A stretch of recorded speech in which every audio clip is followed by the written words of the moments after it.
అంతేకాదు ఒక విద్యాశాఖ మంత్రిగా మీ ముందర నుంచుంటున్నా.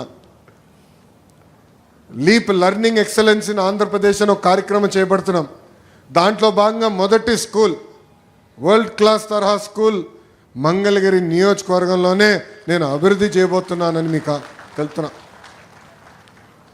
కాంట్రాక్టర్లు కొంచెం భయపడుతున్నారు తల్లి, ఎందుకంటే నేను ఎక్కువ టైం ఇవ్వట్లేదు. 50 రోజుల్లో ఆ స్కూల్ మొత్తం రూపురేఖలు మారిపోవాలని చెప్తున్నా. ప్లే గ్రౌండ్ కట్టాలి, మిగతా విషయాలు ఉన్నాయి. ఇప్పుడే చెప్తే మళ్ళీ మీరు తేలిగ్గా తీసుకుంటారు. కట్టిన తర్వాత మీరు చూడాలి. నిన్నే మాట్లాడా, మీరు 50 రోజుల్లో పూర్తి చేస్తేనే మీరు ప్రాజెక్ట్ తీసుకోండి అని చెప్పారు. అంటే ఒక పట్టుదల, ఒక కమిట్మెంట్తో నేను పనిచేస్తున్నాను.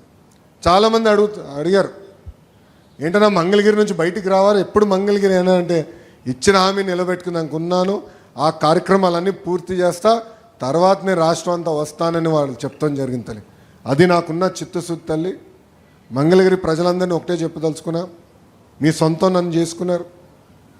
నాకు అన్ని రకాలుగా మీరు నిలబడ్డారు. పాదయాత్రలో కానివ్వండి, ప్రతిపక్షంలో ఉన్నప్పుడు కానివ్వండి, మన ఎన్నికల్లో కానివ్వండి, బాధ్యత నా పైన పెరిగింది.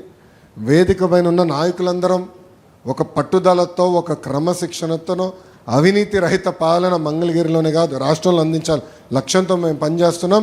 మంగళగిరి ప్రజల్ని నా గుండెల్లో పెట్టుకుని అహర్నిశలు పనిచేస్తానని ఈ సభాముఖం మీ అందరికీ నేను హామీ ఇస్తూ, గతంలో బాబు సూపర్ 6 అంటే చంద్రబాబు నాయుడు గారు కూటమి ఇచ్చిన హామీలని కొన్ని పూర్తి చేసాం, కొన్ని మే జూన్ మాసంలో ఆ హామీని నిలబెట్టుకోబోతున్నాం. ఇంకో పక్కన మంగళగిరి నియోజకవర్గానికి ప్రత్యేకంగా నేను కొన్ని హామీలు ఇచ్చాను. ఆ హామీలన్నీ కూడా యుద్ధ ప్రాతిపదికంగా అమలు చేసే బాధ్యత మీ లోకేష్ తీసుకుంటాడని మీ అందరు తెలుపుకుంటూ